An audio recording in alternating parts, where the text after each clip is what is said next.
guys, and today I'm going to show you how to do sand.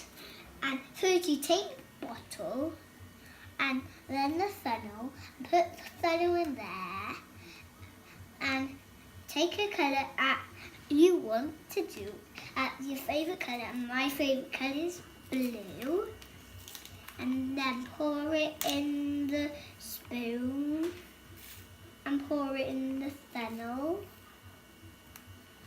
And then if you want to stir it, then it makes a pattern. And if you want to do a different colour, you have to put the funnel back in the pot and pour it in the spoon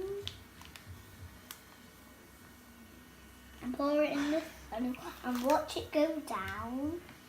And then if you want to stir it, you have to stir it to make it pattern.